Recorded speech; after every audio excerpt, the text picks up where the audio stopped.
اعوذ باللہ من الشیطان الرجیم بسم اللہ الرحمن الرحیم ادع الى سبیل ربک بالحکمت والموعظۃ الحسنہ وجادلهم بالتي هي احسن ان ربک هو اعلم بمن ضل عن سبیلہ وهو اعلم بالمہتدین صدق اللہ العظیم۔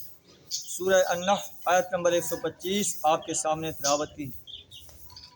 اس آیت میں اللہ تعالیٰ نبی صلی اللہ علیہ وسلم کو دعوت کا انداز سمجھا رہا ہے کہ اے نبی صلی اللہ علیہ وسلم، آپ نے انسان کے سامنے دعوت کس انداز سے پیش کرنی۔ آیت کا ترجمہ کچھ اس طرح ہے: ادع الی سبیل ربک بالحکمت والموعظۃ الحسنہ۔ اے نبی صلی اللہ علیہ وسلم، اپنے رب کے راستے کی طرف دعوت دو حکمت اور عمدہ نصیحت کے ساتھ۔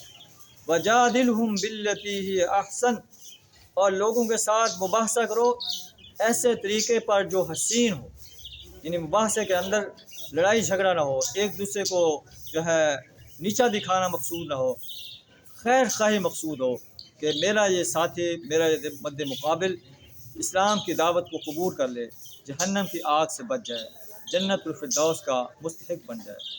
جب مباحثے میں اور دعوت دینے میں خیر خواہی ہوگی، خلوص کا جذبہ ہوگا، اللہ تعالیٰ اس میں برکت فرمائے گا۔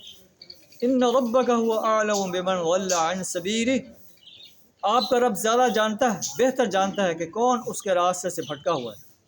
وهو اعلم بالمہتدین، اور وہ جاننے والا ہے کہ کون راہ راست پر ہے۔ اللہ سے دعا تعالیٰ ہمیں اس کتاب انقلاب سے ہدایت حاصل کرنے کی توفیق عطا فرمائے، اپنے لیے رحمت حاصل کرنے کی توفیق عطا فرمائے۔ وآخر دعوانا الحمد للہ رب العالمین۔